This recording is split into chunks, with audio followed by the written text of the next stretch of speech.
خبر شامل کریں گے۔ کویت کی وزارت تیل، وزارت مالیات اور بجلی گھروں پر ڈرون حملے ہوئے ہیں۔ عرب میڈیا کے مطابق ڈرون حملے کے بعد وزارت تیل کے کمپلیکس میں آگ بھڑک اٹھی۔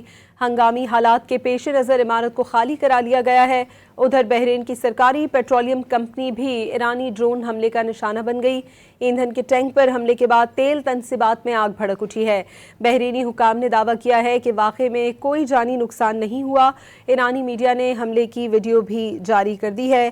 کویت کی وزارت تیل، وزارت مالیات اور بجلی گھروں پر ڈرون حملے کے بعد وزارت تیل کے کمپلیکس میں آگ بھڑک اٹھی ہے۔ ہنگامی حالات کے پیش نظر عمارت کو خالی کروا لیا گیا ہے۔ بحرین کی سرکاری پیٹرولیم کمپنی بھی ایرانی ڈرون حملے کا نشانہ بنی ہے۔ حملے کے بعد تیل تنصیبات میں آگ بھڑک اٹھی۔ خبر شامل کریں گے۔ کویت کی وزارت تیل، وزارت مالیات اور بجلی گھروں پر ڈرون حملے ہوئے ہیں۔ عرب میڈیا کے مطابق ڈرون حملے کے بعد وزارت تیل کے کمپلیکس میں آگ بھڑک اٹھی۔ ہنگامی حالات کے پیش نظر عمارت کو خالی کرا لیا گیا ہے۔ ادھر بحرین کی سرکاری پیٹرولیم کمپنی بھی ایرانی ڈرون حملے کا نشانہ بن گئی۔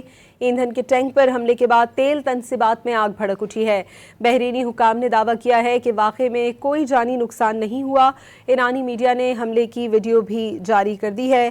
کویت کی وزارت تیل، وزارت مالیات اور بجلی گھروں پر ڈرون حملے کے بعد وزارت تیل کے کمپلیکس میں آگ بھڑک اٹھی ہے۔